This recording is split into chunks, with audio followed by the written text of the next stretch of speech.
افوض امری الی اللہ ان اللہ بصیر بالعباد لا حول ولا قوة الا باللہ العلی العظیم اعوذ باللہ من الشیطان الرجیم بسم اللہ الرحمن الرحیم الحمد للہ رب العالمین والصلاة والسلام علی اشرف الانبیاء والمرسلین خاتم النبیین رحمت للعالمین ابی القاسم محمد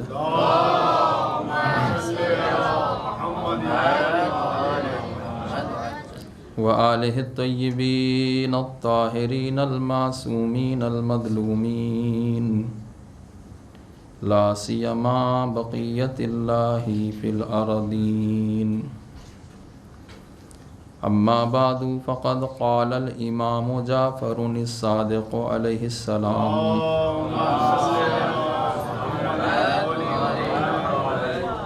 وبدل مہجته فیک لیستنقذ عبادک الجہالۃ من حیرۃ الضلالہ. صلوات پڑھ دیں محمد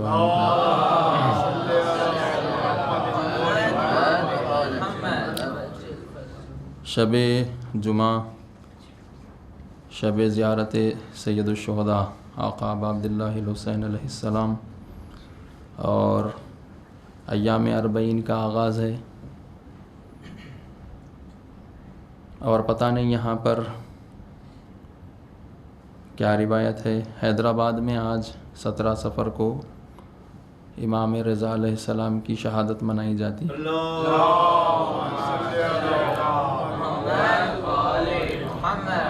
گرچہ خود مشہد میں 30 صفر کو منائی جاتی ہے، اور شمال ہند میں، نارتھ انڈیا میں ذیقات کے آخری ہفتے میں منائی جاتی ہے. تاریخیں الگ الگ ہوں مسئلہ نہیں ہے، لیکن ہمیں شخصیت اور شخصیت کی تعلیمات سے غرض ہے. چاہے ہم ان تینوں موقعوں پر ہی شہادت منا لیں، لیکن اس سے اہم تر جو مناسبت ہے وہ مناسبت اربعین ہے، کہ کسی امام یا کسی معصوم کے حوالے سے اربعین منانے کا حکم نہیں ہے سوائے سید الشہداء کے، اور تاکید ہے. اور خاص طور پر ائمہ نے اہتمام بھی فرمایا ہے، اور 11ویں امام نے مومن کی جو 5 علامتیں ذکر فرمائی ہیں ان میں ایک علامت یہی زیارت اربعین ہے. یا اپنے آپ کو انسان سید الشہداء کی مزار کے قریب پہنچائے کربلا، یا پھر اپنے ہی وطن سے، اپنی شہر سے وہ زیارت جو معصورہ امام نے تعلیم فرمائی ہے، چھٹے امام نے، اس زیارت کو پڑھے.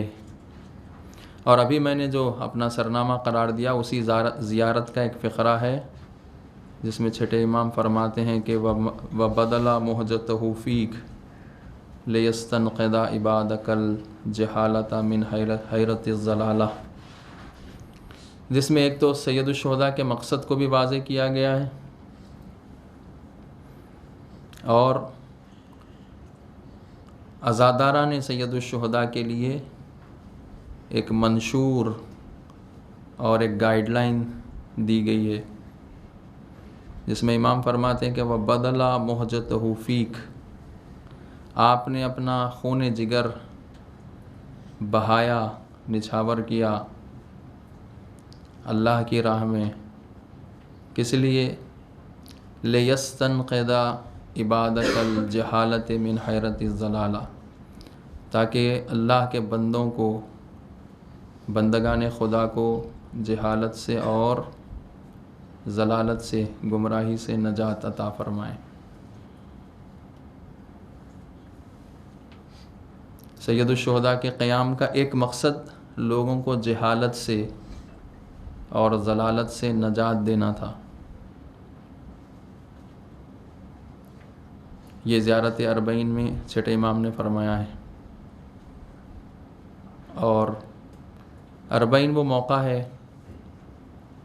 کہ جیسا جیسا سال گزرتے جا رہے ہیں ویسا ویسا اربعین کا یہ اجتماع جو کربلا میں ہو رہا ہے وہ باشکوتر اور باعظمت تر، اور ہر سال لوگوں کی شرکت گزشتہ سال سے زیادہ. اور پھر علماء کی طرف سے یہ اہتمام رہا، گرچہ معصوم کی طرف سے کوئی نص یا کوئی روایت نہیں ہے، لیکن علماء کی یہ سنت رہی ہے کہ وہ ایک زمان قدیم سے نجف سے کربلا تک پیدل سفر کرتے ہیں. حال ہی میں پڑھ رہا تھا کہ سید الشہداء نے اپنی حیات میں 25 حج پیدل کیے ہیں، یعنی آپ نے مدینے سے مکے تک کا سفر پیدل طے کیا ہے. آج جب کہ ہائی ویز بن چکے ہیں، آج مکے سے مدینے کا سفر تقریباً 400 کلومیٹر کا ہے. اس زمانے میں، جس زمانے میں ہائی ویز نہیں تھے اور لوگوں کو ان راستوں سے سفر کرنا پڑتا تھا جہاں پانی میسر ہوتا تھا، اس زمانے میں آپ نے 25 حج پیدل کیے ہیں. اور خود آپ کی سوانے میں یہ بات لکھی ہوئی ہے کہ جب آپ گزرتے اور کوئی دوسرا قافلہ آپ سے ملاقات کرتا تو لوگ آپ کے احترام میں اپنی سواریوں سے اتر جاتے کہ آپ پیدل چلیں اور وہ سواریوں پر سوار ہوں، یہ بے ادبی ہے. تو لوگ اپنی سواریوں سے نیچے اتر جاتے تھے اور کچھ دور حضرت کے ساتھ چلتے تھے. حضرت ان کو زحمت میں نہ ڈالنے کے لیے حضرت اپنا راستہ بدل لیتے تھے تاکہ وہ تکلف میں حضرت کے ساتھ پیدل نہ چلیں. حضرت اپنا راستہ کچھ ساتھ چلتے تھے کچھ دیر، اس کے بعد اپنا راستہ بدل دیتے تھے تاکہ وہ لوگ محض حضرت کے ادب میں پیدل نہ چلیں. تو یہ ائمہ کی بھی روش رہی ہے. بعد میں پھر علماء نے نجف سے کربلا پیدل جانے کی ایک سنت ڈالی، جو آج آپ دیکھ رہے ہیں کہ ایک بڑا عظیم مجمع نجف سے کربلا کی طرف پیدل سفر کرتا ہے. گرچہ بظاہر اس کا کوئی اس کی منطق اور لاجک سمجھ میں نہیں آتی، لیکن فلسفے میں ایک شعبہ ہے، بلکہ فلسفے کا ایک کلٹ ہے جس کو مشائین کہتے ہیں، مشا، اور پیدل چلنے کو مشی کہتے ہیں. اسی لیے نجف سے کربلا تک مشی کہتے ہیں. نجف سے کربلا تک کیا کر رہے تھے؟ مشی کر رہے تھے، پیدل چل رہے تھے. تو وہ جو مشائین کا گروہ تھا، وہ استاد پیدل چلتے ہوئے اپنے شاگردوں کو فلسفے کے مسائل حل کرواتے تھے، جہان ہستی سے متعلق مسائل کو حل کرتے تھے. اور سائنٹیفیکلی یہ بات شاید پروون ہو کہ پیدل چلنے سے انسان کا ذہن ایکٹیو ہوتا ہے، انسان کا ذہن بیدار ہو جاتا ہے پیدل چلنے سے. اسی لیے بہت سے آپ اب بھی دیکھتے ہوں گے، کبھی کچھ اسٹوڈنٹس کو یاد کرنا ہوتا تو گھر میں ٹہل کے چل کے یاد کرتے ہیں. تو دراصل یہ پیدل چلنا اس لیے ہے تاکہ ہمارا ذہن بیدار ہو جائے اور ہمارا ذہن سید الشہداء کی تعلیمات کو قبول کرنے کے قابل ہو جائے. بدن کو مشقت میں ڈال کر دراصل روح کو بارآور کرنا چاہتے ہیں. بدن کو مشقت میں ڈال کر روح میں بالیدگی پیدا کرنا چاہتے ہیں، روح کو پروان چڑھانا چاہتے ہیں.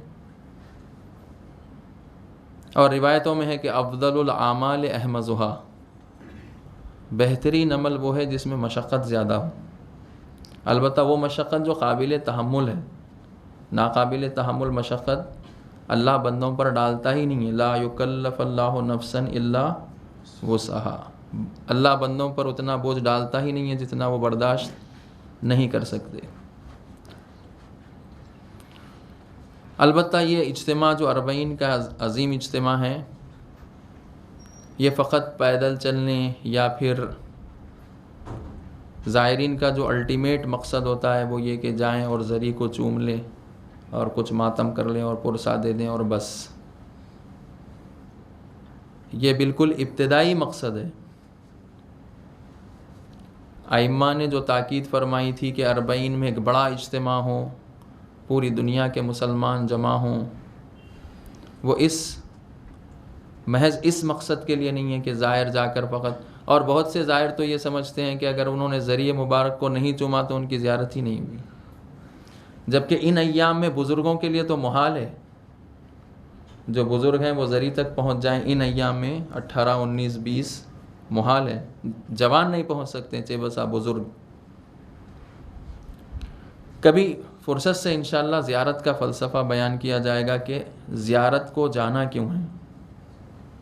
اور آپ غور فرمائیں کہ سال بھر میں جب بھی کوئی اہم موقع اور مناسبت ہوتی ہے، چاہے وہ آپ رجب سے شروع کر لیں،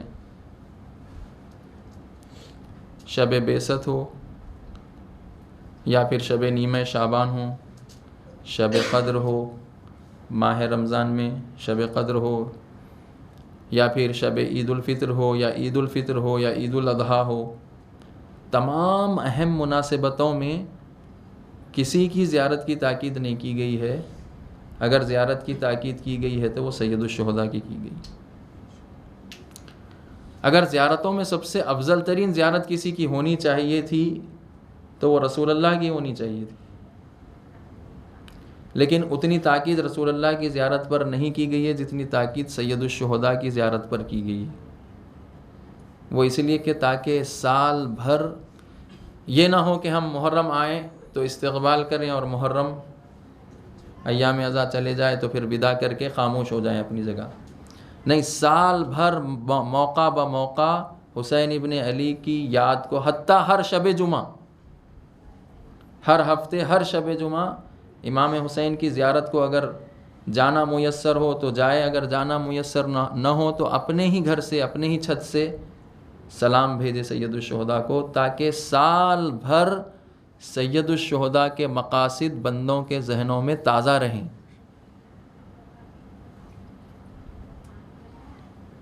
تو 40 کی زیارت کا مقصد یہ ہے کہ ساری دنیا کے مومنین اکٹھا ہوں. تقریباً وہی مقصد ہے جو حج کا مقصد ہے، کہ ساری دنیا سے مسلمان اکٹھا ہوں. اور حج میں کیا کرتے ہیں؟ برات از مشرکین کرتے ہیں، مشرکوں سے برات کرتے ہیں. 40 میں کیا کریں؟ دنیا کے تمام یزیدوں کے خلاف آواز بلند کریں. اتنا بڑا اجتماع، اتنا بڑا مجمع، جب دنیا کے تمام یزیدوں کے خلاف حسین کی پیروی میں، اس جگہ جو قتل گاہ حسین ہے، مقتل حسین ہے، وہاں سے آواز بلند کرے یزیدوں کے خلاف، تو یقیناً وہ معاشرہ اور وہ سماج اور وہ سوسائٹی تشکیل پا سکتی ہے جس کا خواب ہمارے ائمہ طاہرین نے دیکھا تھا. وہ معاشرہ جس کی بنیاد عدل پر ہو، جس میں ظلم کا گزر نہ ہو. یہ بلند اہداف کے تحت زیارت 40 ہے. اور اس کا ایک مقصد جو چھٹے امام نے بیان فرمایا وہ یہ کہ آپ نے اپنا خون جگر بہا دیا. کس لیے؟ تاکہ اللہ کے بندوں کو جہالت سے نکالے اور ان کو گمراہی سے نجات دے. اس سے پہلے بھی کئی بار عرض کیا کہ جہالت، ان پڑھ ہونے کو جاہل نہیں کہتے. اگر کوئی شخص ان پڑھ ہے تو وہ جاہل نہیں ہے. بہت سے ان پڑھ ایسے ہیں گاؤں دیہاتوں میں ہوتے ہیں، لیکن عقل ان کی اس حد تک کامل ہے کہ اگر ان سے مشورہ لیا جائے تو بہت بہترین مشورہ دیتے ہیں. اور اگر ایک ڈگری ہولڈر ہے، پڑھا لکھا ہے، لیکن مشورہ دیتا ہے اتنا بیکار مشورہ دیتا ہے. پڑھا لکھا ہے، ان پڑھ ہونے کو جاہل نہیں کہتے ہیں. جاہلیت یا جہالت انسان عقل کے ہوتے ہوئے عقل کو استعمال نہ کرے، یہ جہالت ہے. مخالف عقل بن جائے، عقل کو تعطیل کر دے، ضد عقل اقدامات کرے، یہ جہالت ہے. اور سید الشہداء نے اس جہالت سے نجات دینے کے لیے قیام برپا کیا اپنا، لوگوں کو بے عقلی کے کاموں سے۔ آج سب سے زیادہ بے عقلی کے کاموں کی زد پر اگر کوئی قوم ہے تو وہ ہماری قوم ہے۔ آپ دیکھ لیں، اتنی اقوام موجود ہے دنیا میں، ان سب کے سامنے کوئی بے عقلی کا کام آپ رکھ دیں کہ یہ کام کرنا ہے بے عقلی کا، سب سے پہلے اس کے زد میں ہماری قوم آئے گی، بے عقلی کے کاموں۔ اور عقل کی اتنی زیادہ اہمیت ہے کہ قرآن مجید میں جگہ جگہ لعلکم تعقلون، کیوں تم عقل کو استعمال میں نہیں لاتے، کیوں تم تعقل نہیں کرتے، کیوں تم اپنی عقل کو استعمال نہیں کرتے، قرآن مجید میں اور روایتوں میں۔ امیر المومنین حضرت علی ابن ابی طالب علیہ السلام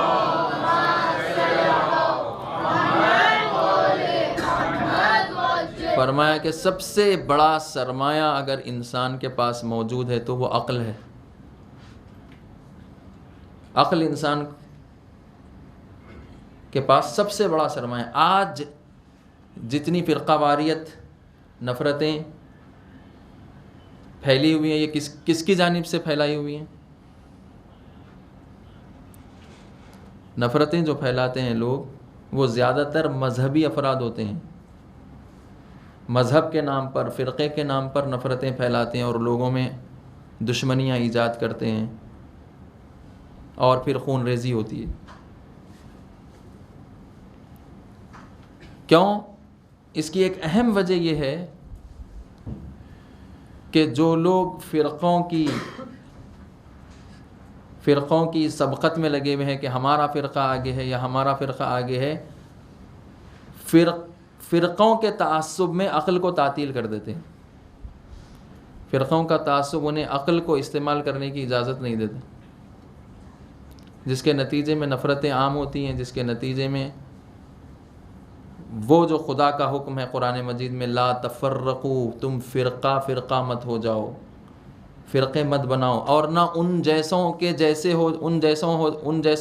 نہ ہو جاؤ جو فرقہ بناتے ہیں۔ یہ محض عقل سے دوری اور عقل غیر عاقلانہ اقدام۔ آپ اس سے پہلے بھی میں نے شاید یہاں پہ عرض کیا تھا کہ ہماری جو حدیث کی کتابیں ہیں ان میں الکافی کا ایک بڑا مقام ہے۔ الکافی جس کے 3 حصے ہیں، اصول کافی، فروع کافی، روضۃ الکافی۔ الکافی کا جو پہلا حصہ ہے اصول کافی، اس کا پہلا چیپٹر ہی کتاب العقل والجہل۔ اسی سے آپ اندازہ لگا لیں کہ عقل کی کتنی اہمیت ہے۔ اور پھر اسی میں یہ روایت ہے کہ جب اللہ نے حضرت آدم کو خلق کر دیا تو اللہ نے حضرت جبرائیل کو بھیجا آدم کے پاس کہ جبرائیل جائیں، جا کے آدم کے پاس پیش کریں کیا؟ دین، عقل اور حیا، یہ 3 چیزیں پیش کریں۔ حضرت آدم کو جبرائیل یہ 3 چیزیں پیش کریں، دین پیش کریں، عقل پیش کریں اور حیا پیش کریں، اور ان سے یہ کہا جائے کہ ان میں سے فقط ایک کو انتخاب کرنا ہے، ایک کو چن لینا ہے۔ حضرت جبرائیل آئے حضرت آدم کی خدمت میں، علیہ السلام کی خدمت میں، آ کر انہوں نے کہا کہ اللہ نے یہ 3 چیزیں آپ کے پاس بھیجی ہیں، دین، عقل اور حیا، اور اللہ نے یہ فرمایا ہے کہ ان میں سے ایک کو چن لیجئے، ایک کو انتخاب کر لیجئے۔ تو حضرت آدم نے عقل کو چن لیا۔ تو پھر جبرائیل نے ان دونوں سے خطاب کیا، دین اور حیا سے، کہ مجھے یہ حکم ہے کہ جو چیز حضرت آدم چن لے وہ ان کو دے دوں، اور جو وہ نہ چنے ان کو واپس لے کر چلا جاؤں۔ تو ان دونوں نے جواب دیا کہ ہمیں یہ حکم ہے کہ جہاں پر عقل ہو ہم وہیں رہیں، جہاں عقل ہو ہمیں یہ حکم دیا گیا ہے کہ دین بھی وہیں ہو اور حیا بھی وہیں ہو۔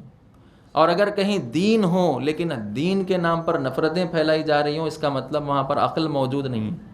معمولاً دیندار دین کو ضد عقل پیش کرتے ہیں. ان کا کہنا یہ ہے کہ دین اور عقل جمع نہیں ہو سکتی. دینداروں کا فتویٰ یہ ہے کہ دین اور عقل جمع نہیں ہو سکتی، جبکہ دین کا کوئی حکم عقل کے خلاف نہیں ہے اور عقل کا کوئی حکم دین کے خلاف نہیں ہے. عقل کا وہی فتویٰ ہے جو دین کا فتویٰ ہے، دین کا وہی فتویٰ ہے جو عقل کا فتویٰ ہے. اور خود واقع کربلا کا رونما ہونا، جس نقطے سے رسول اللہ نے مکے میں اپنی رسالت کا اعلان فرمایا،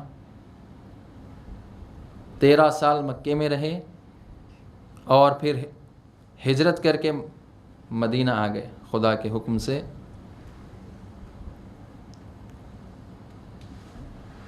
13 سال مکے میں رہنے کے باوجود رسول اللہ پر ایمان لانے والوں کی تعداد مکے میں بہت کم رہی.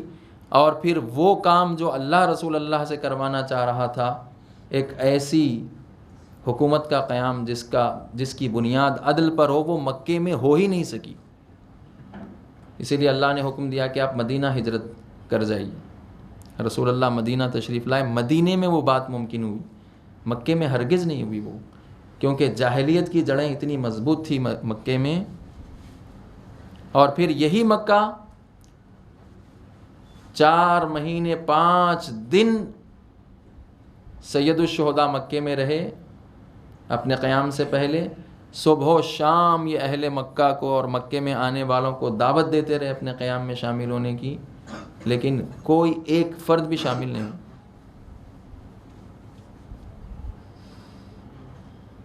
کیوں شامل نہیں ہوا؟ کیونکہ رسول اللہ جس نقطے سے نکال کر مسلمانوں کو لائے تھے جاہلیت سے، رسول اللہ کی وفات کے 50 سال بعد، سن 11 ہجری میں رسول اللہ کی وفات ہے، سن 61 ہجری میں واقعہ کربلا پیش آیا.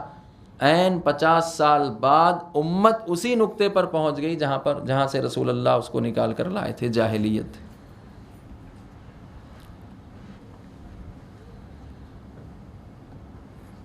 تو جاہلیت، جہالت شروع ہی عقل کی مخالفت سے ہوتی ہے کہ انسان عقل کا دشمن ہو جائے، عقل کو تعطیل کر دے، عقل کا مخالف ہو جائے. اور روایتوں میں اتنا ہی. اور آپ دیکھیں تمام انسان مکلف کب ہوتا ہے؟ تمام واجبات دینی کس سے متعلق ہیں؟ جب تک انسان 15 سال کا نہیں ہو جاتا، اس کی عقل پختگی کی حالت میں نہیں آتی، اس وقت تک احکام شرعیہ کا مخاطب ہے ہی نہیں. وہ 15 سال میں جب اس کی عقل کسی حد تک پختہ ہو جاتی ہے، اچھے برے کی تمیز اس کے اندر آ جاتی ہے، تو اس وقت اس کے اوپر تمام واجبات دینی مکلف ہو جاتا ہے انسان. اور پھر وہ جو عقل سے عاری ہیں، جس کے پاس عقل ہی نہیں ہے، مجنون ہے، دیوانہ ہے، شریعت کا کوئی حکم ہی اس پر لاگو نہیں ہوتا.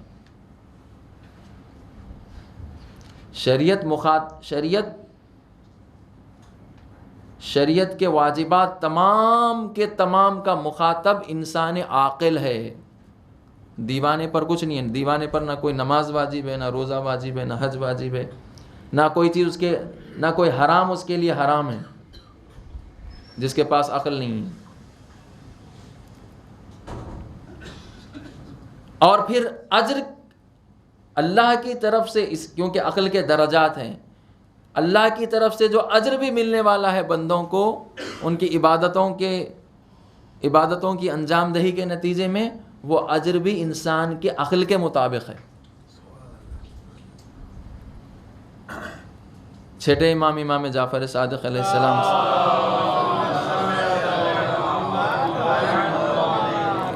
پوچھا کہ عرض کیا کہ فلاں شخص ہے جو بہت زیادہ عبادت گزار ہے،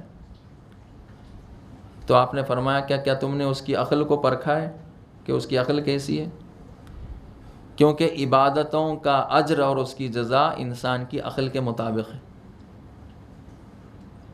جتنی اس کی عقل ہے اسی کے اعتبار سے عبادتوں کا اجر اللہ کی طرف سے مقرر ہے.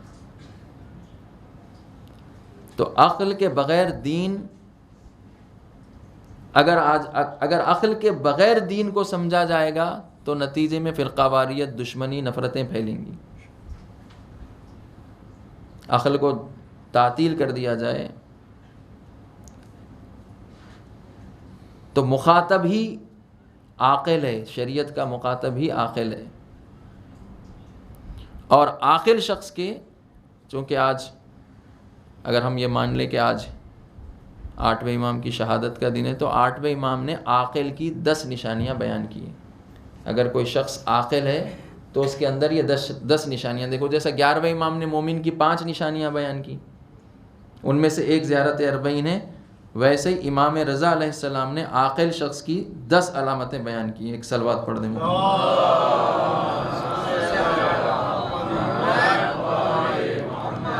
فرماتے ہیں کہ لا یتم عقل امرئ مسلم حتی تکون فیہ 10 خصال.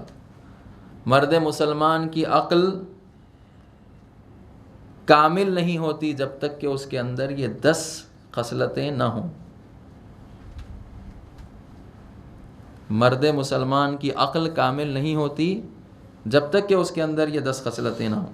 پہلی خصلت فرماتے ہیں کہ الخیر منہ معمول. مرد مسلمان، مرد عاقل وہ ہے جس سے ہمیشہ خیر اور بھلائی کی امید کی جائے، خیر کی امید کی جائے اس سے. دیکھیں ہم اپنی شخصیتوں کو ٹٹولیں کہ کیا لوگ ہمارے سے شر کی امید بھی کرتے ہیں؟ اگر لوگ ہمارے سے شر کی امید کرتے ہیں تو پھر ہم عاقل نہیں ہیں. الخیر منہ معمول. معمول عمل سے، عمل الف والا عمل، حمزہ والا عمل، عمل یعنی امید، یعنی لوگ ہمیشہ اس سے بھلائی کے امیدوار ہوتے ہیں. عاقل کون ہے؟ جس سے ہمیشہ بھلائی سرزد ہوتی ہے، جس سے ہمیشہ خیر سرزد ہوتا ہے.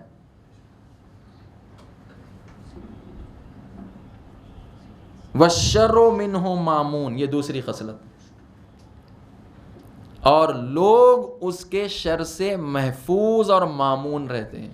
مامون یعنی امن میں ہوتے ہیں. عاقل کی پہلی خصلت یہ ہے کہ عاقل وہ ہے ہمیشہ جس سے خیر اور بھلائی کی امید کی جائے، اور عاقل وہ ہے جس سے لوگ محفوظ ہوں، جس کے شر سے، جس کی بدی سے، جس کی برائی سے لوگ محفوظ ہوں. عاقل شخص وہ ہے. تیسری خصلت فرماتے ہیں یستکثر قلیل الخیر من غیرہ. عاقل وہ ہے جو دوسروں کی کم اچھائی کو زیادہ سمجھتا ہے. عاقل شخص وہ ہے جو دوسروں میں موجود کم اچھائی کو بھی زیادہ سمجھتا ہے. یستکثر قلیل الخیر، جو کم خیر دوسروں میں موجود ہے یہ اس کو قلیل کو کثیر سمجھتا ہے، کم کو زیادہ سمجھتا ہے. ہماری حالت اس کے برعکس ہوتی ہے. معمولاً ہم دوسروں میں موجود اچھائی کو کم سمجھتے ہیں، اپنے میں موجود اچھائی کو زیادہ سمجھتے ہیں. لیکن عاقل کے لیے امام رضا فرماتے ہیں کہ عاقل شخص وہ ہے جو دوسروں میں موجود اچھائی کو زیادہ سمجھتا ہے، کم اچھائی کو، دوسروں میں موجود کم قلیل اچھائی کو کثیر سمجھتا ہے.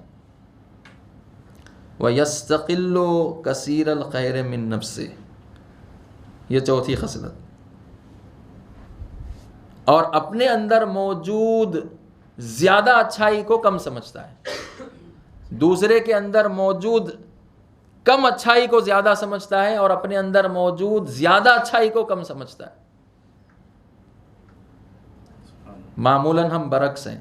ہم اپنے اندر موجود کم اچھائی کو زیادہ سمجھتے ہیں اور دوسروں کے اندر موجود زیادہ اچھائی کو کم سمجھتے ہیں. برعکس ہے، جو امام نے فرمایا اس کے برعکس ہے ہماری حالت.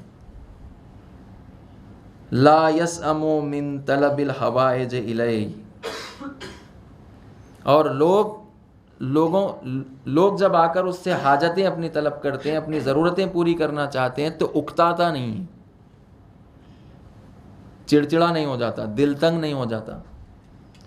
معمولاً وہ لوگ جن سے لوگوں کا مراجعہ زیادہ ہوتا ہے وہ چڑچڑے ہو جاتے ہیں مزاج میں.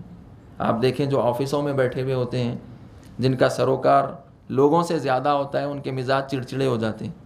جلدی اکتا جاتے ہیں، جلدی غصے میں آ جاتے ہیں۔ امام یہ فرما رہے ہیں کہ یہ جو عاقل ہے لوگوں کے کثرت مراجعہ سے، لوگوں کی حوائج طلب کرنے کی وجہ سے یہ اکتاتا نہیں ہے، چڑچڑا مزاج نہیں ہو جاتا۔ غور کریں آپ، یہ بات معمولاً ہوتا ایسے ہے کہ جو لوگ جن کا سروکار لوگوں سے زیادہ ہوتا ہے وہ چڑچڑے مزاج ہو جاتے ہیں، لیکن عاقل وہ ہے کہ کثرت حوائج اگر لوگ اس کے پاس لے کر بھی آئیں تو عاقل کبھی چڑچڑا نہیں ہوتا، اکتاتا نہیں۔ پھر فرماتے ہیں ولا یمل من طلب العلم طول دہرہ، اپنی پوری عمر میں کبھی علم حاصل کرنے سے تھکتا نہیں، چاہے عمر کے جس حصے میں ہو، چاہے بچہ ہو، بچپنے کے عالم میں ہو، چاہے جوانی کے عالم میں ہو، چاہے ادھیڑ عمر میں ہو، چاہے بڑھاپے میں ہو، علم حاصل کرنے سے تھکتا نہیں ہے۔ عاقل کی نشانی ہے یہ کہ وہ کبھی بھی علم حاصل کرنے کو عار محسوس نہیں کرتا، شرم کا احساس نہیں کرتا، چاہے عمر کے کسی بھی حصے میں ہو۔ اور پھر فرماتے ہیں کہ الفقر فی اللہ احب الیہ من الغنا، اللہ کی راہ میں فقر کو برداشت کرنا، فقر کو تحمل کرنا اس کے نزدیک پسندیدہ ہے غنا سے۔ غنا سے بہتر یہ ہے کہ اللہ کی راہ میں وہ فقر کو پسند کرتا ہے، اللہ کی راہ میں البتہ، ویسے بذات ہی فقر پسندیدہ چیز نہیں ہے، فقر یعنی تنگ دستی، فقر کی مذمت ہے، لیکن اللہ کی راہ میں اگر کوئی فقر اختیار کرتا ہے اور اس کو پسند کرتا ہے غنا پر تو وہ عاقل ہے۔ اللہ کی راہ میں فقر کو پسند کر رہا ہے غنا پر۔ وَالذُّلُّ فِي اللَّهِ أَحَبُّ إِلَيْهِ مِنَ الْعِزِّ فِي عَدُوِّهِ، یہ عاقل کی 8ویں صفت، وَالذُّلُّ فِي اللَّهِ، اور اللہ کی راہ میں ذلت برداشت کرنے کو پسند کرتا ہے اس عزت پر جو اللہ کے دشمنوں کی جانب سے اس کو مل رہی ہے۔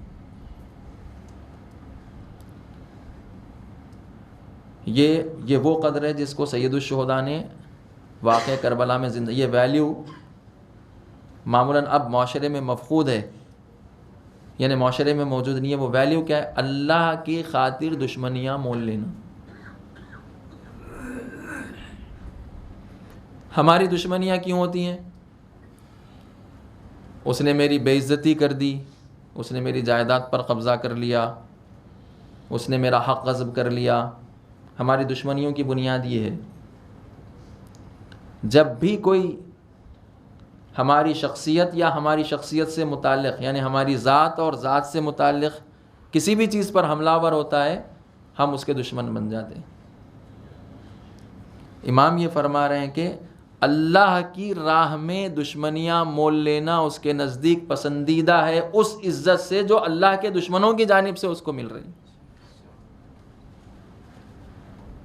یہ بڑا سخت کام ہے، اللہ کے لیے ہم دشمنی۔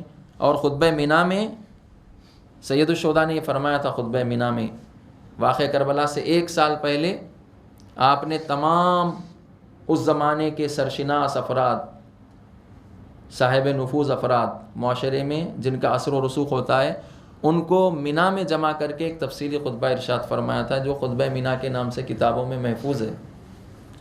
اس خطبے میں آپ نے یہ بات فرمائی تھی، اس زمانے کے قبائل کے سردار، علماء، ان سب کو یہ فرمایا تھا کہ جب بھی تمہارے باپ دادا کی رسموں پر ہاتھ کوئی رکھ دے تو تم بلبلا اٹھتے ہو، لیکن اللہ کے احکام کو کوئی پامال کر دے تو تمہاری آہ نہیں نکلتی۔ یعنی اپنے باپ دادا کی رسموں کے حوالے سے بڑے حساس ہو، لیکن اللہ کے احکام کو کوئی پامال کر دے، یہی 8ویں امام فرمایا وَالذُّلُّ فِي اللَّهِ أَحَبُّ إِلَيْهِ مِنَ الْعِزِّ مِنْ عَدُوِّهِ، اللہ کی راہ میں ذلت برداشت کرنا، اللہ کی راہ میں۔ اس سے پہلے شاید میں نے یہ بات عرض کی کہ قیامت میں جب لوگ جنت میں جائیں گے تو فرشتوں سے کہا جائے گا کہ ان کے بدن کی تفتیش کرو، یہ جو جنت میں جا رہے ہیں ان کے بدن کی تفتیش کرو، بدن کا معائنہ کرو. تفتیش ہوتی ہے نا، جب بھی ہم کہیں جاتے ہیں، زیارت پہ جاتے ہیں تو وہاں پہ ہمارے کپڑوں کی تفتیش کی جاتی ہے کہ کوئی دھماکو اشیاء لے کر تو نہیں آئے ہیں، ایکسپلوزیوز. جنت میں جب داخل ہوں گے تو روک کر کہا جائے گا فرشتوں کو کہ ان کے بدن کی تفتیش کرو، ان کے بدن کا معائنہ کرو. معائنہ کیا کرو؟ دیکھو ان کے بدن پر ہماری راہ میں ہمارے لیے کوئی خراش تو نہیں آئی، ہمارے لیے کوئی زخم تو ان کے بدن پر نہیں لگا. اور اگر ان کے بدن پر ہمارے راہ میں اگر کوئی خراش آئی ہو اور ہماری راہ میں کوئی زخم لگا ہو تو ان کی جنت الگ کر دو، عام لوگوں کی جنت الگ کر دو.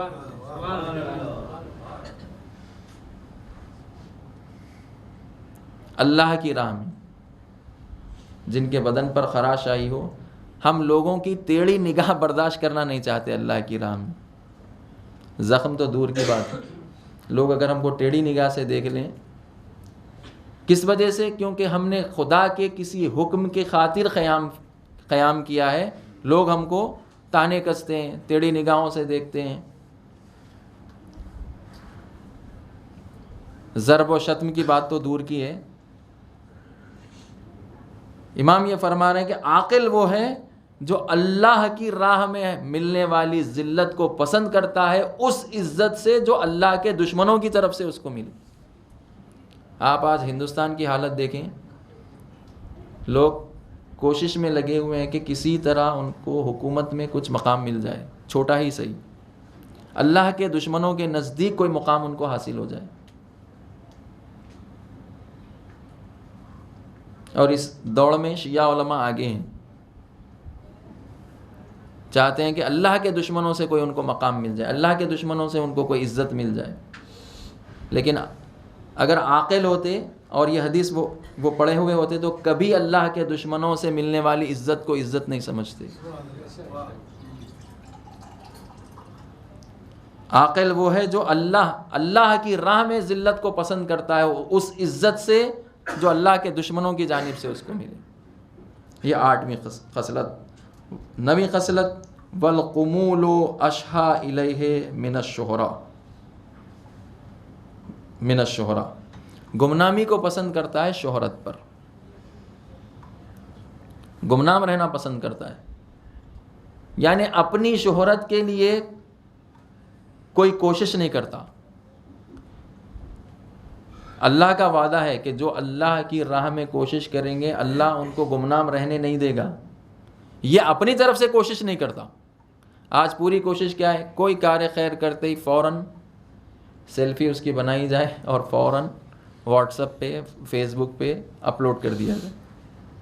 کسی غریب کی مدد کی، ہمارے استاد فرما رہے تھے کہ 5 لوگ مل کے ایک غریب کی کچھ مدد کرنے کے لیے، شاید 100 روپے کی کوئی چیز ہے، 5 لوگ مل کے دے رہے ہیں اس غریب کو اور اس کی فوٹو لے کے سوشل میڈیا پہ وائرل کر رہے ہیں. 5 لوگ مل کے 100 روپے کی کوئی چیز دے کے، ایک تو غریب کی تحقیر ہے اس میں. تو عاقل وہ ہے جو اپنی شہرت کے لیے کوشش نہیں کرتا، گمنامی کو پسند کرتا ہے، گمنام رہنا پسند کرتا ہے. اور 10ویں خصلت کے حوالے سے ثم قال علیہ السلام العاشرۃ وما العاشرہ. پھر حضرت نے فرمایا کہ 10ویں چیز بھی کیا 10ویں چیز ہے. قیل لہ ما ہی، آپ سے پوچھا گیا وہ 10ویں چیز کیا ہے آخر؟ تو پھر آپ نے فرمایا قال علیہ السلام لا یرا احدا الا قال ہوا خیر منی واتقا. 10ویں چیز کے حوالے سے فرماتے ہیں کہ جب بھی کسی کو دیکھتا ہے تو کہتا ہے کہ یہ مجھ سے بہتر ہے اور مجھ سے زیادہ باتقوا تر ہے. معمولاً ہم اپنے آپ کو سب سے بہتر سمجھتے ہیں، لیکن عاقل وہ ہے جب بھی کسی کو دیکھتا ہے وہ یہ کہتا ہے کہ یہ مجھ سے بہتر ہے اور مجھ سے زیادہ باتقوا تر ہے.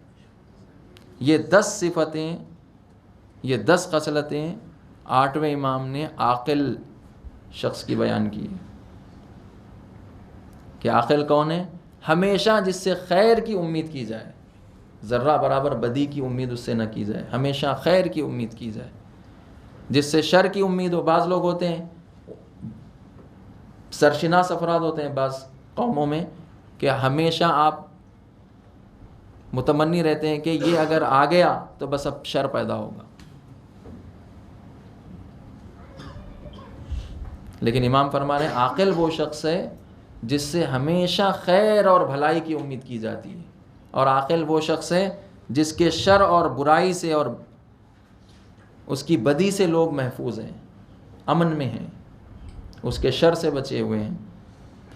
یستکثر قلیل الخیر من غیرہ، لوگوں کی کم اچھائی کو زیادہ سمجھتا ہے اور اپنی زیادہ اچھائی کو کم سمجھتا ہے. اور لوگ حاجتیں لے کر جب آتے ہیں تو اکتاتا نہیں ہے، چڑچڑا نہیں ہو جاتا. اور ولا یملو من طلب العلم طول دہری، اور کبھی بھی علم حاصل کرنے سے تھکتا نہیں ہے، عمر کے چاہے جس حصے میں. یہ جو ابھی لا یسأم من طلب الحوائج الیہ، لوگ جب اپنی حاجتیں لے کر آتے ہیں تو اکتاتا نہیں ہے. اس پر ایک واقعہ مجھے یاد آیا، حضرت فاطمہ زہرا سلام اللہ علیہا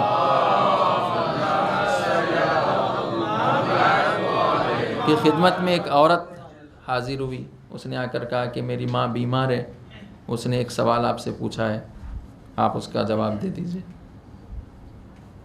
جناب سیدہ نے اس کا جواب دے دیا، چلی گئی. پھر آئی، پھر ایک دوسرا سوال یا اسی سوال کو دوسرے انداز میں پوچھا. اس طرح سے شاید 7 یا 8 مرتبہ وہ آئی جناب سیدہ کے پاس، اور ایک بار بھی آپ نے اکتاہٹ کا مظاہرہ نہیں کیا.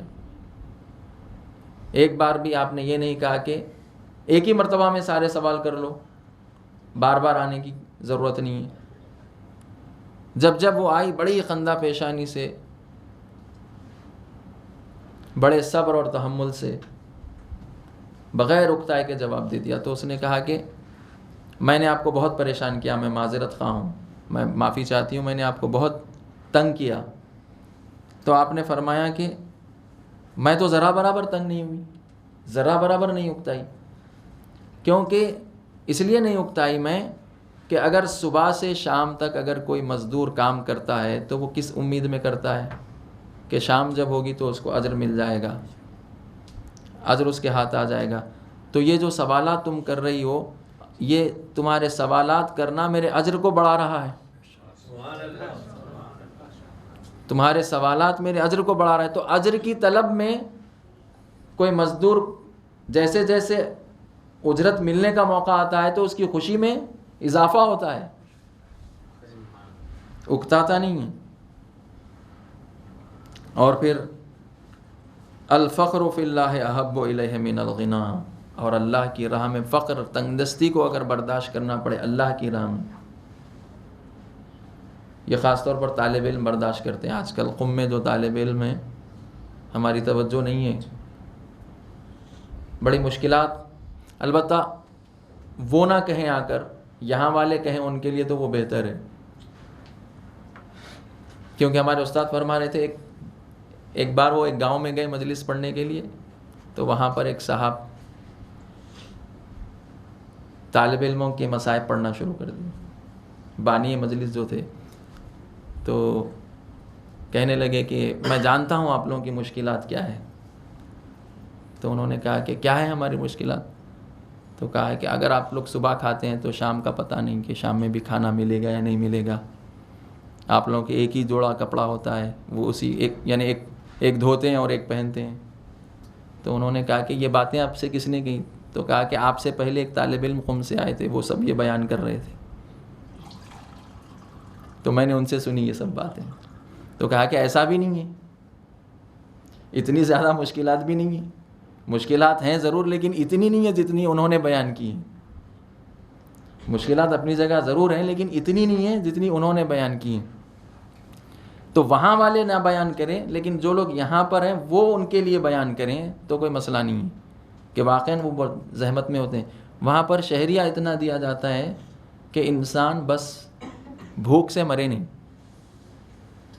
اور آج کی جو مہنگائی ہے، آج کل کی جو مہنگائی، اس وجہ سے بھی دیکھیں بہت سے جو طالب علم بننا چاہتے ہیں، جو جا کر دین کو گہرائی سے سمجھنا چاہتے ہیں، ان کے درمیان ایک جو سب سے بڑی رکاوٹ ہوتی ہے، وہ لوگ پوچھتے ہیں کہ واپس آ کر کھائے گا کیا، اور اسی وجہ سے ان کو لڑکی بھی نہیں دیتا کوئی، کہ یہ خود فقیر ہے تو خود پالے گا کیا، اپنے بیوی بچوں کو کیا پالے گا. یہ بہت بڑا مسئلہ ہے. تو یہ اختیار سے، اپنے اختیار سے اللہ کی راہ میں فخر اختیار کر رہا ہے، اپنے اختیار سے اللہ کی راہ میں فخر کو پسند کر رہا ہے. کس بات سے؟ اس غنا سے جو اللہ کی راہ میں نہیں ہے. لیکن اہل ثروت کا کام ہے کہ ان کی دستگیری کرے، کم از کم ان کی بنیادی ضرورتوں کو پوری کر دے. کم از کم ان کو یہ نہ ہو کہ معاش کی تلاش میں یہ ان دروازوں پر جا کر کھڑے ہو جائیں جہاں پر ان کو نہیں جانا چاہیے. تو الفقر فی اللہ ہے، فخر اللہ کی راہ میں. اللہ کی راہ میں فخر پسندیدہ ہے. کس سے؟ غنا سے، تونگری سے. اور اللہ کی راہ میں ذلت گوارا ہے اس عزت سے جو اللہ کے دشمنوں کی جانب سے مل رہی ہے. اور شہرت کو ناپسند کرتا ہے، شہرت کا طلبگار نہیں ہے. اردو میں کہتے ہیں شہرت کا طیارہ، شہرت کا طیارہ نہیں ہے. اپنی شہرت کے لیے کوئی خرچ نہیں کرتا. اللہ اس کو مشہور کر دے کسی اچھے کام کی وجہ سے، وہ ایک الگ بات ہے، لیکن خود اپنی شہرت کے لیے کوئی کام نہیں کرتا. اور 10ویں صفت یہ ہے کہ جب بھی کسی کو دیکھتا ہے تو یہی کہتا ہے کہ یہ مجھ سے بہتر ہے اور مجھ سے زیادہ باتقوا تر ہے. یہ 10 صفتیں اگر کسی شخص میں جمع ہو جائیں تو وہ مرد مسلمان عاقل ہے، اس کی عقل کامل ہو گئی ہے. لا یتم عقل امرئ مسلم حتی تکون فیہ 10 خصال. مسلمان مرد کی عقل اس وقت تک کامل نہیں ہو سکتی جب تک کہ اس کے اندر یہ 10 صفتیں نہ آ جائیں. اور ائمہ کے جو دشمن رہے ہیں اور ہر دور میں دین کے جو دشمن رہے ہیں اور حقیقی دینداروں کے جو دشمن رہے ہیں، وہ غیر عاقل رہے ہیں، جاہل رہے ہیں، جو ضد عقل. آج اور قرآن یہ کہتا ہے کہ جو ضد عقل ہیں، جو تعقل نہیں کرتے اللہ کی راہ میں، قرآن کی نظر میں وہی جاہل ہیں، روایتوں میں وہی جاہل ہیں. اور ہر دور میں انبیاء علیہم السلام کے مقابلے میں، اوصیاء کے مقابلے میں، صلحاء کے مقابلے میں، مصلحین کے مقابلے میں جو طبقہ آیا ہے یہی جاہل طبقہ ہے. وہ طبقہ جو عقل کو کام میں نہیں لاتا، جو عقل کو تعطیل کیے ہوئے، جو ضد عقل ہے.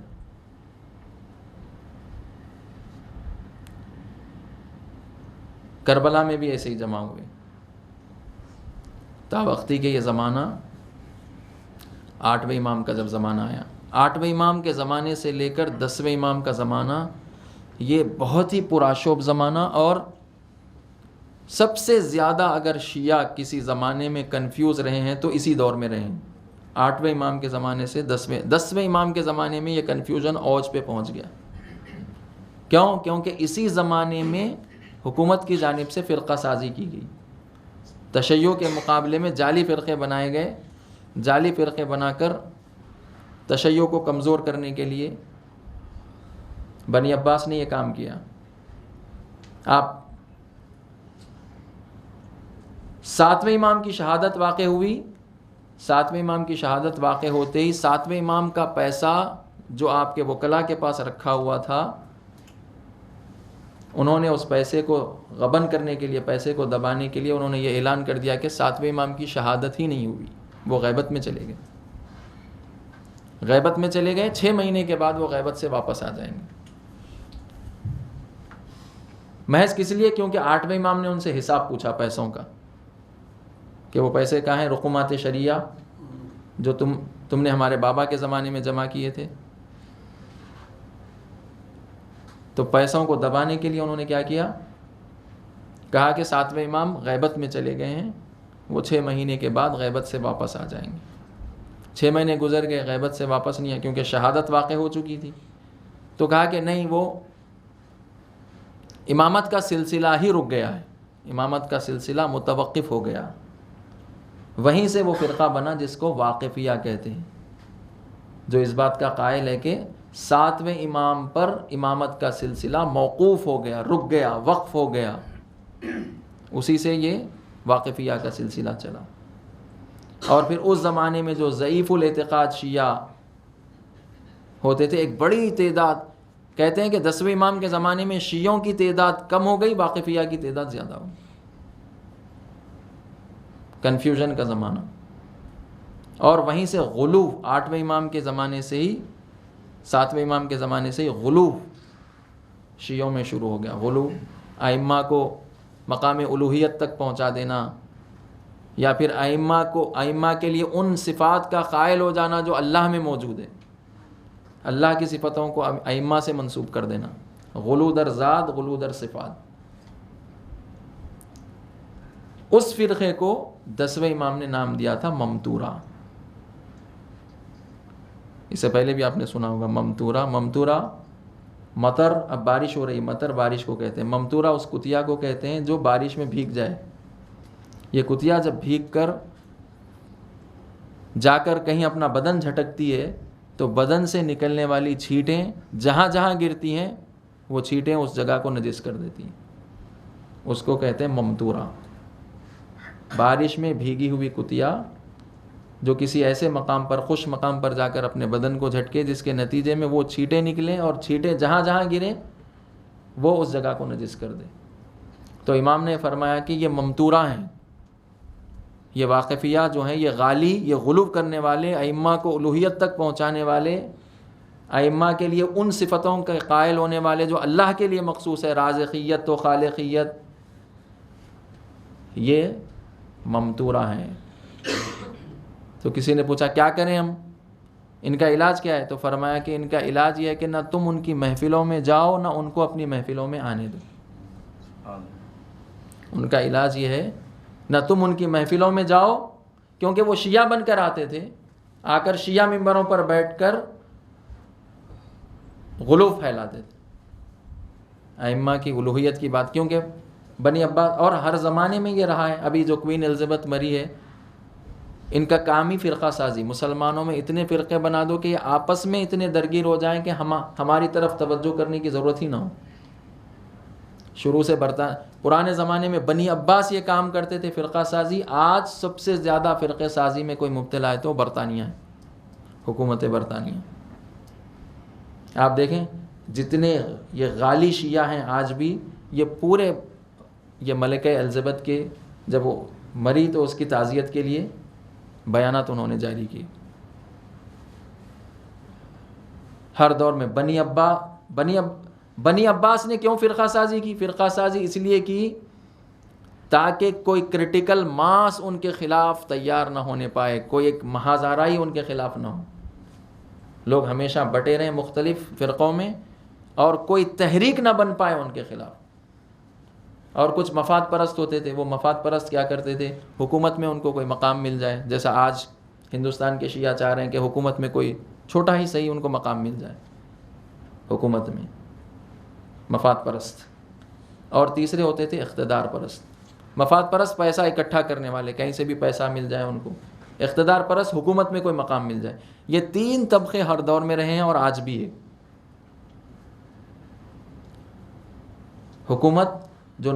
حکومت جس کی بنیادی ظلم و جور پر ہے، اور اقتدار پرست اور مفاد پرست. اور ہمیشہ ان کا نشانہ امام معصوم یا امام معصوم کے سچے پیروکار ہوتے ہیں. آج آپ دیکھ لیں یہ مثلث آج بھی ہے، یہ ٹرائنگل آج بھی بنا ہوا ہے. بنی عباس کی جگہ آج آپ امریکہ کو رکھ دیں، اقتدار پرستوں کی جگہ آج آپ آل سعود کو رکھ دیں، مفاد پرست کی جگہ آج آپ ان کو رکھ دیں جو تکفیری ہیں، چاہے وہ تکفیری شیعوں میں ہوں چاہے وہ سنیوں میں،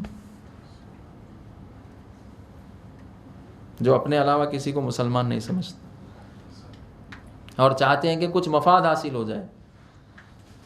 یہ مثلث آج بھی بنا ہوا ہے.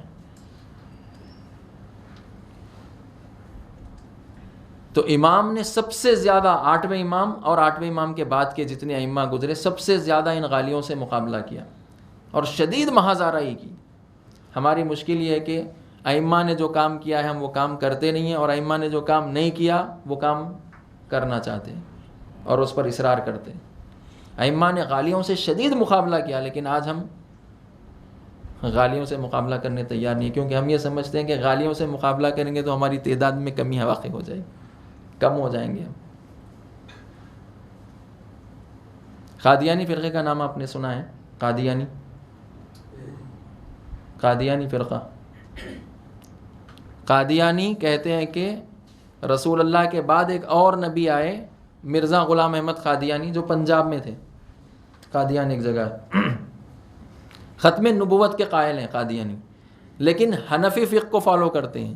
ان کی فقہ حنفی ہے، ابو حنیفہ کی فقہ کو فالو کرتے ہیں. لیکن جیسے ہی انہوں نے ختم نبوت کے انکار کا اعلان کیا، ویسے ہی حنفیوں نے ان کو، نہ صرف حنفیوں نے، جتنے فرقے ہیں، شیعوں نے، حنبلیوں نے، تمام اہل حدیث، بریلوی، دیوبندی، سبھی نے ان کو ایک زبان اسلام سے خارج کر دیا، صرف محض انکار نبوت. اور ضروری بھی ہے، وہ انکار ختم نبوت رکن ہے ہمارے اعتقاد کا. لیکن انہوں نے یہ نہیں سوچا کہ اگر ہم قادیانیوں کو خارج از اسلام کرتے ہیں تو حنفیوں کی تعداد کم ہو جائے گی، یہ نہیں سوچا. لیکن ہم یہ سوچتے ہیں کہ اگر ہم غالیوں کو تشیع سے اور اسلام سے باہر کر دیں گے تو شیعوں کی تعداد کم ہو جائے گی. اس لیے کرتے نہیں ہیں وہ کام. غلو کا سب سے زیادہ مقابلہ 8ویں امام کے زمانے سے شروع ہوا، اور 10ویں امام نے تو بڑا شدید سٹینڈ آپ نے لیا غالیوں کے خلاف. اور خود غلو جو ہے وہ غلو ضد عقل ہے، وہ باتیں جو عقل تسلیم نہیں کرتی. انسان کی عقل جہاں تعطیل ہو جائے وہاں سے غلو شروع ہوتا ہے، اور ائمہ نے شدید اس کا مقابلہ کیا. اور آج پوری دنیا میں تشیع میں جو سب سے بڑا ناسور ہے وہ یہی غلو ہے. ایسے لوگ آپ دیکھیں ممبروں پہ، اکثریت ایسے لوگوں کی ہے جو غلو کرتے ہیں، جو ائمہ کو الوہیت تک پہنچانا چاہتے ہیں، دبے الفاظ میں یا کھلے الفاظ میں، یا وہ صفتوں سے ائمہ کو منسوب کرنا چاہتے ہیں جو اللہ سبحانہ و تعالیٰ سے منسوب ہے. تو بنی عباس کی ہمیشہ یہ کوشش رہی کہ شیعہ متحد نہ ہوں، اور ائمہ کی کوشش یہ رہی کہ شیعہ متحد ہوں. اور اسی کے لیے فرمایا کہ شیعہ کم از کم 40 میں متحد ہو جائیں، اور پھر اپنے زمانے کے یزیدوں کو للکارے وہاں سے.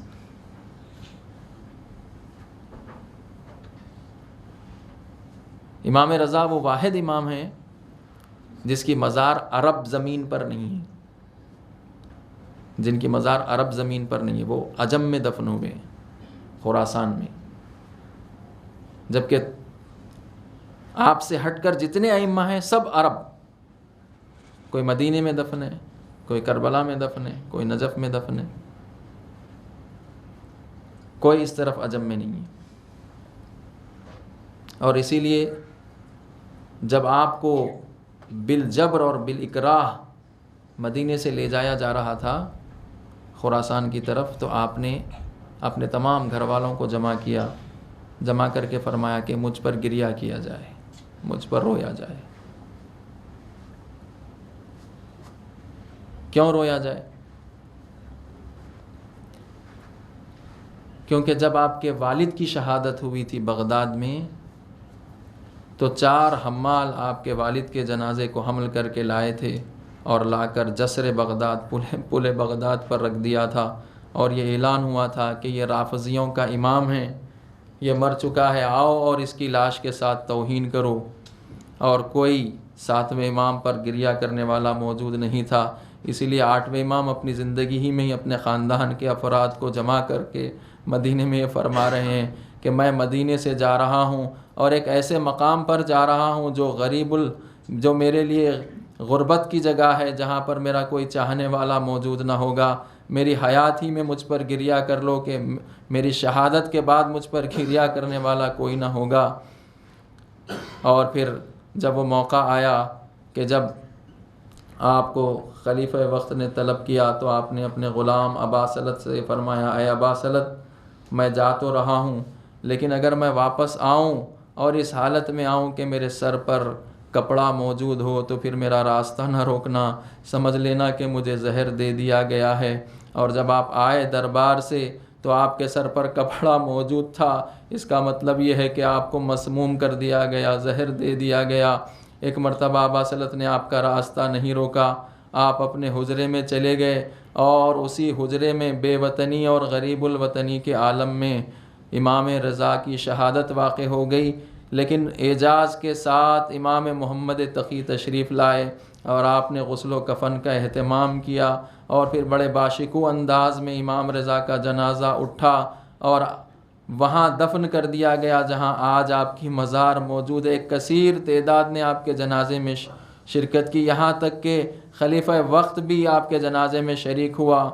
لیکن ہائے حسین مظلوم، 11ویں محرم کی صبح زینب کبریٰ حسین کے بکھرے ہوئے لاشے کے پاس کھڑی ہوئی ہیں، اور ایک مرتبہ مدینے کا رخ کر کے کہتی ہیں یا جدہ صلی علیک ملکۃ السما، اے میرے نانا آپ پر آسمان کے فرشتوں نے نماز پڑھی، ھذا حسین مرمل بالدماء وتقطع الاعضاء، یہ آپ کا حسین ہے جس کے اعضائے جسم کربلا کی ریگزار پر پھیلے ہوئے ہیں، اور اس پر کوئی نماز پڑھنے والا موجود نہیں ہے۔ انا للہ و انا الیہ راجعون۔ پروردگارا یا اللہ اس ذکر قلیل کو قبول فرما، یا اللہ ہمارے گناہان کبیرہ و صغیرہ کو معاف فرما۔ پروردگارا ہم سب کا خاتمہ ایمان پر بخیر فرما۔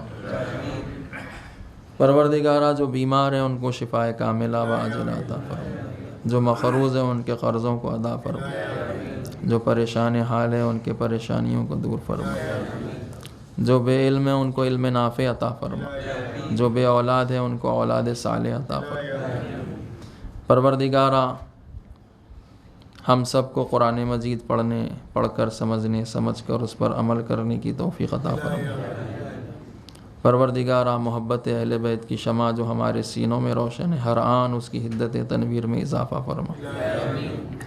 یا اللہ جہاں جہاں مومنین و مومنات، مسلمین و مسلمات رہتے ہیں ان سب کی جان، مال، عزت و آبرو و ایمان کی حفاظت فرما۔ پروردگارا جو لوگ زیارت سید الشہداء کے لیے گئے ہوئے ہیں ان تمام زائرین سید الشہداء کو اپنی حفظ و امان میں فرما۔ پروردگارا ہم سب کو بامعرفت حج و زیارات نصیب فرما۔ یا اللہ ہمارے مرحومین کی مغفرت فرما۔ پروردگارا واسطہ محمد و آل محمد علیہ السلام کا ہم سب کو مل جل کر متحد رہنے کی توفیق عطا فرما۔